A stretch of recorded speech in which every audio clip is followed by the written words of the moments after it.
So here we are. We are on the Richmond-Kingston borders with Rick PALIN of Firebrand. Hello again, Andy. And Skyfire. Yeah. So we're here to find out now what's new. You recently relocated down to London. The business is booming, and we'd like to know what happened and what is happening and what will happen.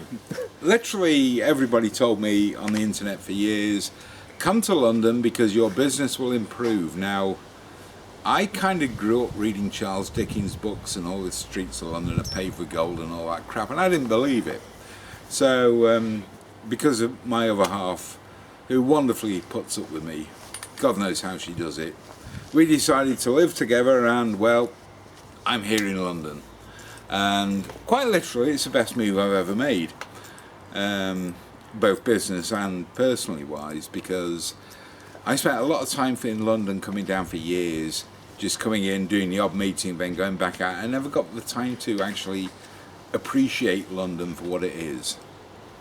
You know, the architecture, the mixture of the old and new buildings. So I actually get the time to do that now.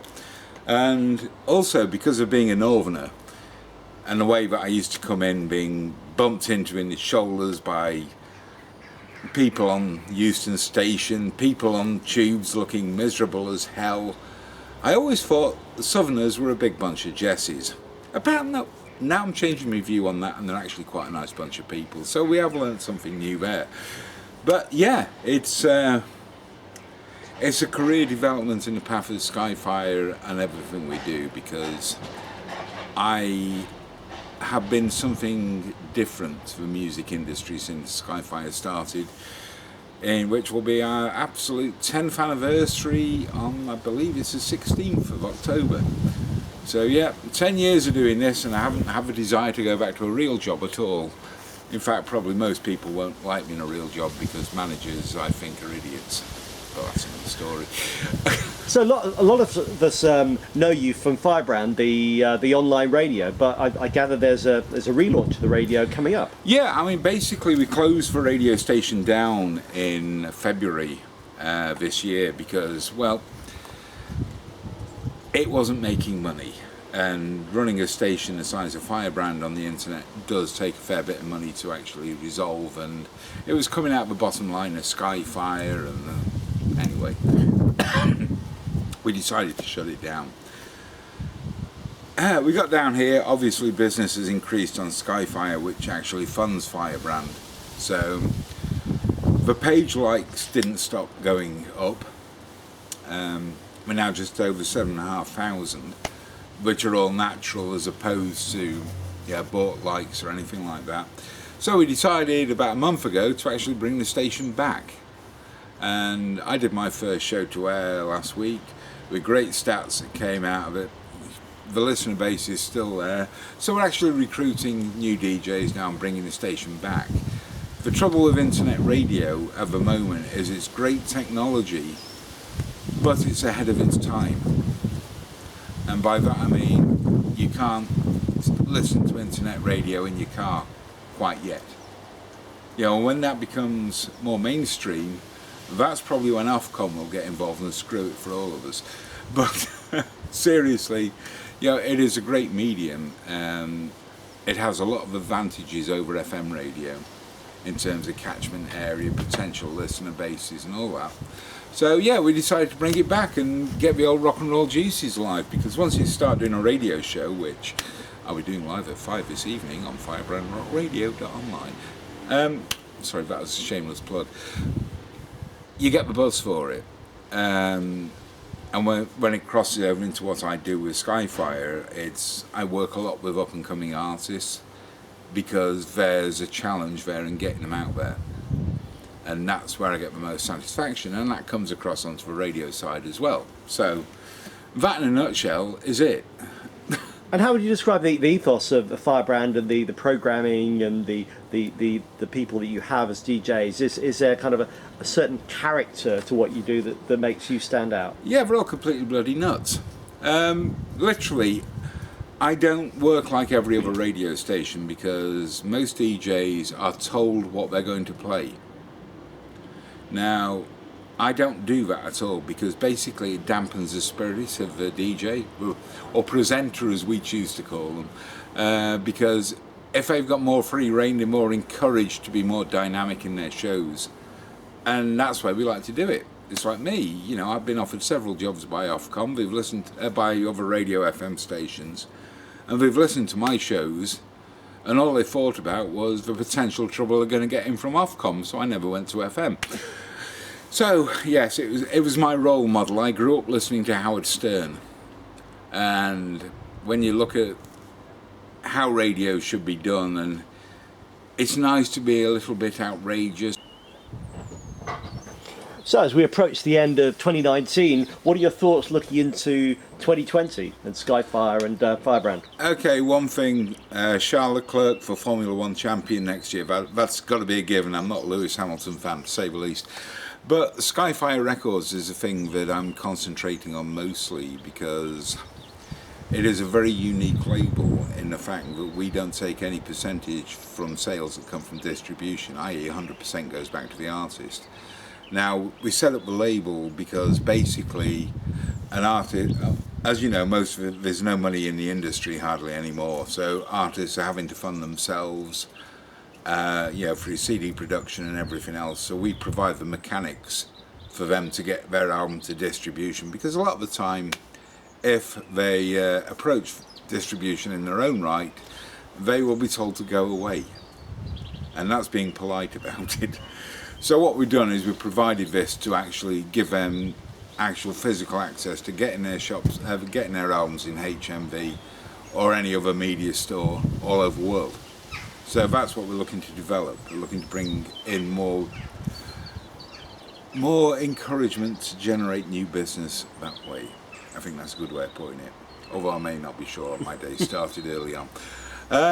But yeah, I mean, we're just looking to grow the Skyfire name. Like I say, it's got a bulletproof reputation for the years it's been out there.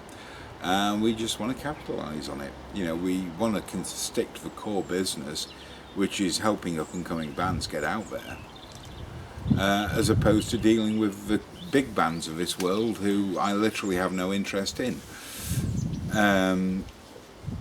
You know, there's a challenge involved in working with a medium or young band, and that challenge is what provides me with satisfaction to do the job that I do, you know.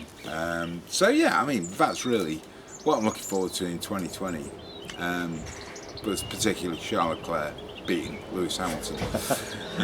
And you talked about the consultancy side of your business, organising events. I mean, there's a lot of knowledge that you've accumulated and wisdom over the 10 years of doing this. Have you ever thought of writing a book or putting together like a training course? I am thinking of doing both on that side. I mean, I've been writing a book for a few years because I've kind of looked at all the books out there, and they all sort of tend to follow the theory that if you build it, they will come, which is very Kevin Costner, if anybody remembers Bull Durham, but it's not like that in reality.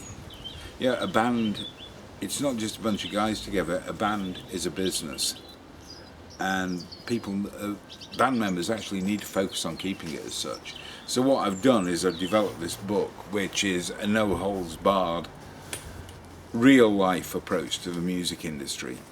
But I'm also thinking of doing training courses. I mean, I've even got on my little sketch pad of notes for next year to actually do a networking meeting, particularly as an advice course for musicians.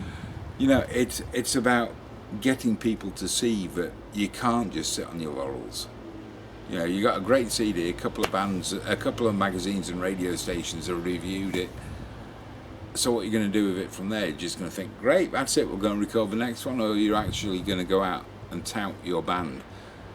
You know, you've got to look at things like band finances, you know, band bank accounts, where you're going to put your budgets, and it's a different ball game to what it was when 1985 somebody handed you a check for $500,000 and said go and have fun. It doesn't work like that anymore, and it never really did then, because in those days it was a loan. Even though the term advance was used, it still came back to the record label off your sales. So we kind of work on the theory of making bands self-sufficient, because, well, no disrespect to a lot of bands, but a lot of them haven't got a clue, especially when it comes to things like social media, artist development. They just know how to get up there, pick up an instrument, and give everybody a bloody good time. So we're here to help on the other side of it. That's fantastic. So anyone wants to find out more, they should go to social, go on the web for Skyfire. Well, it's Skyfire Interactive.media is a website. You can find us on Skyfire PR on Twitter, Instagram, and of course Facebook. I know you said Failbook then, which you'll find all the latest news, everything that we're up to, and like I say, all the contact details are on the website. You just give me a shout and let's discuss what you need to talk about. And people can also click through on events like, we've got to mention it again, the Cancer on the Rocks event, 23rd and 24th of November. Yes, Cancer on the Rocks is coming to London, and it's something that we're really excited about because we've done it up north before, and to be quite honest, it's struggled a bit up north. And the reason it's struggled a bit up north is, I'm probably going to get shot for saying this, but everybody's into the free tribute band culture. And that is something I'm really dead set against because it's absolutely destroying the music industry. So come on down, November 23rd, 24th, Bush Hall, London. Help us raise money for a great cause and see some truly fantastic original bands, and you won't be disappointed. And we'll even have Cancer on the Rocks guitar picks, key rings and t-shirts. And there's a raffle, there's all sorts of stuff going on throughout the weekend, so yeah, we'll be there. I mean, it's basically also, if you want to find out more, cancerontherocks.co.uk, all the information is on there. Come down, join the party, and just enjoy it. PALIN, it's been fantastic talking to you, really informative, really interesting. Good luck with all your endeavours, and we will see you at those events you mentioned. And it's been a Great pleasure stuff. talking to you, Andy, and the check's in the post. Cheers, mate. All the best. Thanks.